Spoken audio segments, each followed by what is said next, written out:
Hey,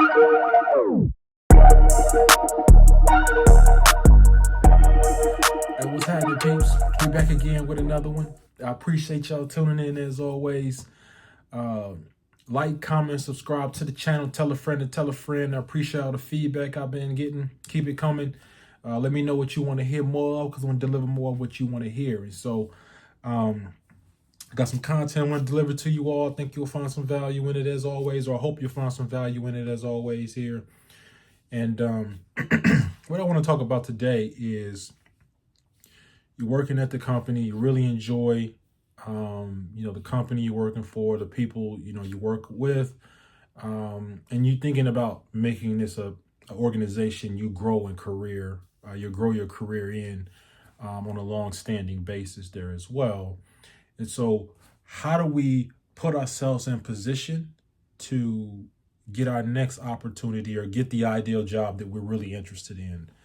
And so I've got some tips or some advice I hope that will help you put yourself in a better position to be a marketable candidate for the next opportunity as an internal employee as well. So there's a lot of pluses to it when you're an internal employee, and sometimes there can be some cons, but I want to talk about today just how do you set yourself up for success. And so, I feel like I shouldn't have to say this, but I'll go ahead and say it. You should be in good standing in your current role, right?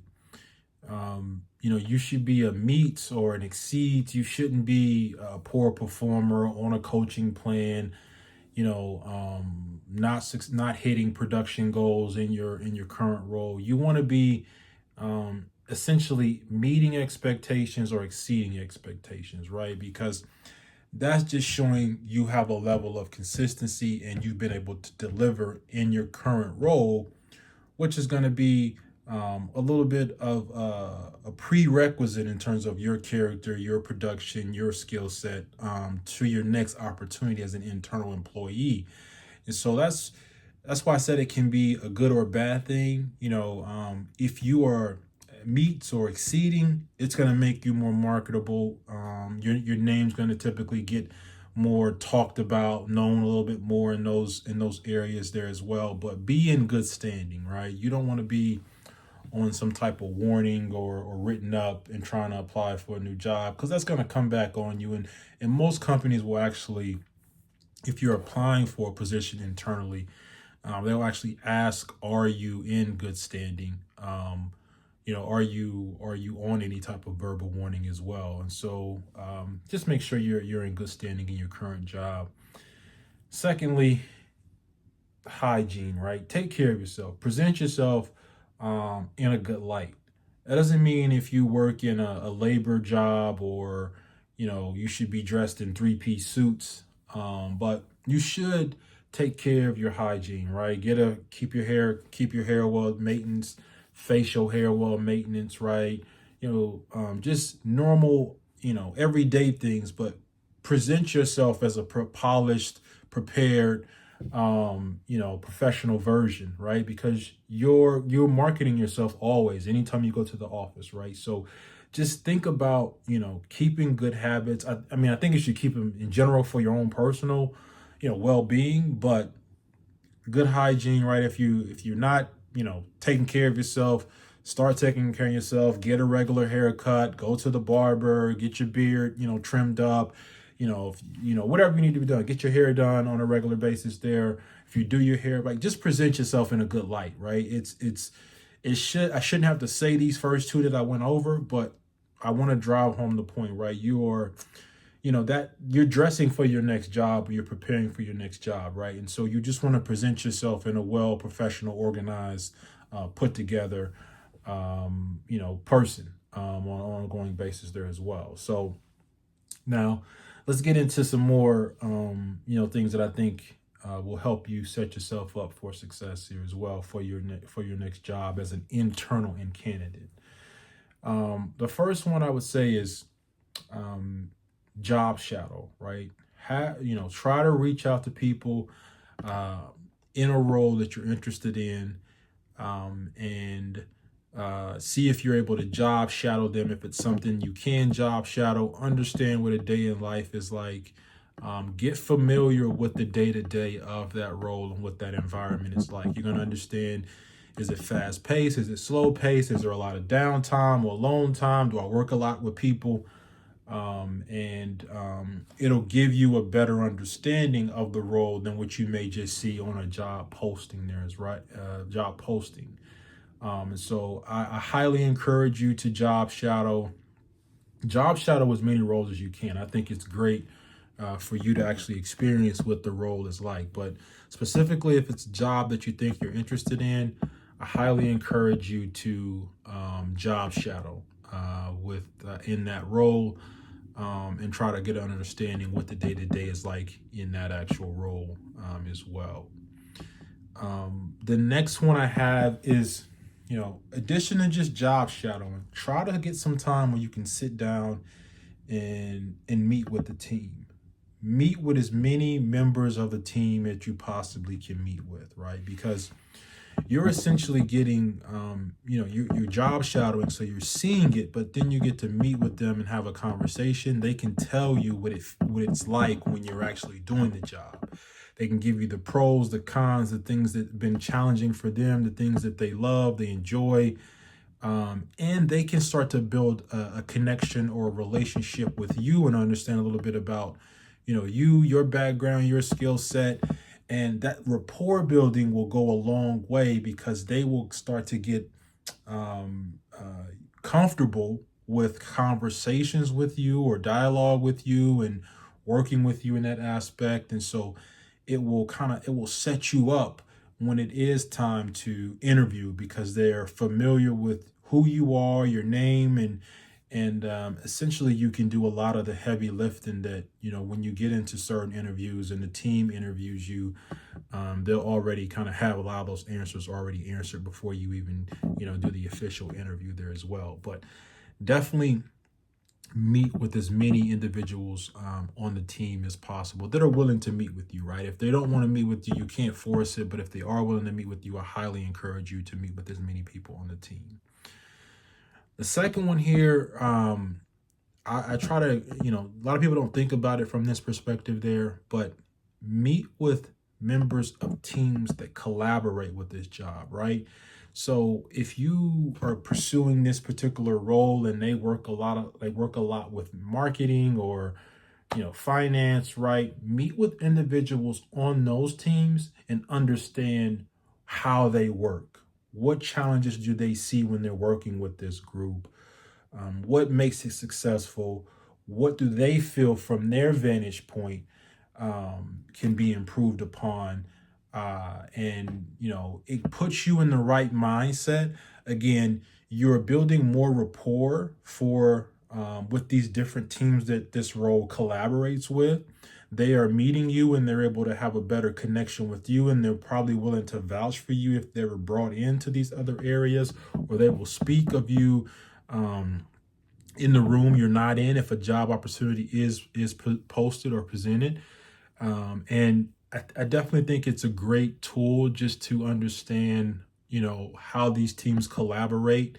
It'll make you better equipped to step into the role and have success, right? And so, if there are teams that are collaborating with this particular role you're interested in, definitely take some time to try to meet with some of the individuals on the team, understand how, what they feel, how the role works, and how they think the role should work, and if there's something that they could see improved, because you can step in and have an immediate impact with the team and kind of make yourself stand out in that aspect of it there as well. So definitely, do that. I think that's another kind of tip that'll help you set yourself up for success. The next one I have is ask to join team calls, ask to be able to join on, if there are presentations, get on email chains, just so you're getting exposure to this role and what those conversations are like internally within the team. If they're doing some type of presentation or project, or someone's coming in to speak, you're understanding kind of what that environment is like on a deeper level, right? And so if you are, getting this information, right, you're just making yourself more equipped to be able to step into the role and have success, but also be able to step into an interview room and know what you're talking about. So, if they're willing to let you join a call or join a team meeting, or, if they have something that they're all offering to you, pursue it, explore it, experience it, right? It can't do you anything but good in that aspect of it. And I think the last piece that I have here is meet with the manager, right? Because, or actually have one more. Meet with the manager, connect with that manager, understand what they think the role should look like, how they're looking for candidates, what skills are they looking for, and how can you make yourself stand out as an actual candidate.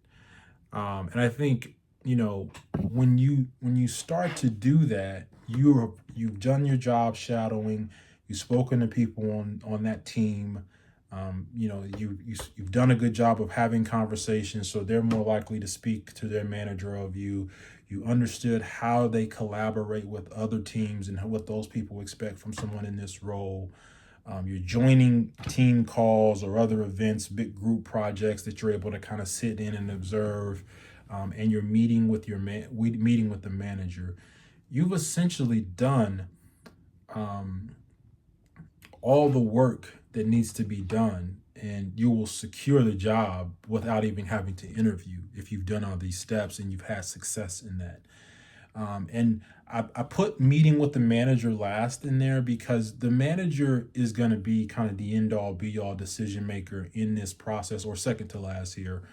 But what you'll see is that even if there's not a position open, they'll keep you in mind, and they may even give you the timetable of when there is a position open.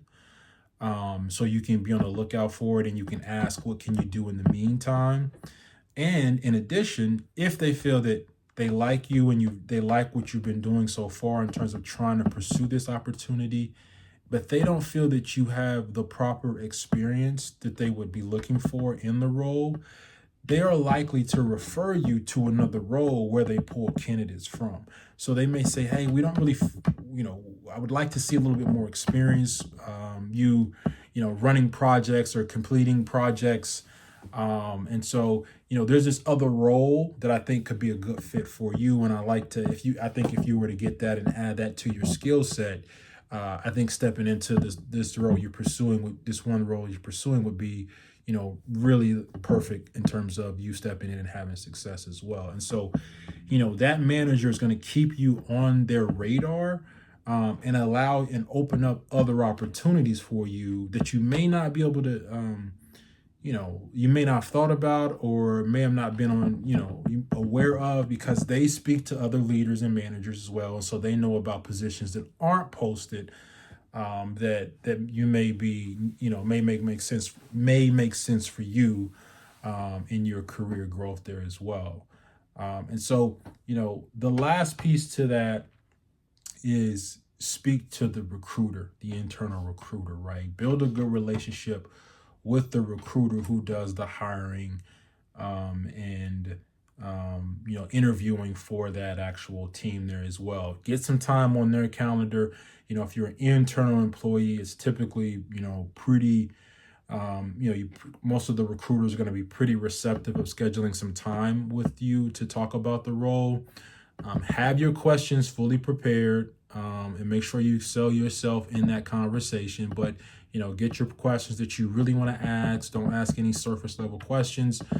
But I put that again, that's toward the end of the conversation, because if you've done all the work, meaning meeting with the team, job shadows, meet with people, other members of the team, join these different meetings and meeting with the manager, you're meeting with the recruiter, right? You've done all this heavy lifting or the heavy work. The interview is really just a formality, right? There's nothing new that you're going to tell them, and there's nothing new that they're going to be able to tell you. And so it's just the last piece in the process there. And I really think if you follow this process, you're gonna get the job, right? I think I've done this a couple times and it's always led to success. And I would tell you, if you follow this process, you're gonna be able to progress in your career. Again, it may not necessarily be that exact job, because you may need to get a little bit more experience or skill set development there as well. But it's gonna lead you to the opportunity. It's gonna help you get that job in the future if you do want it. And it just helps you get your name out there for other opportunities that are not always on the board there as well. So that's what I wanted to drop on you all today.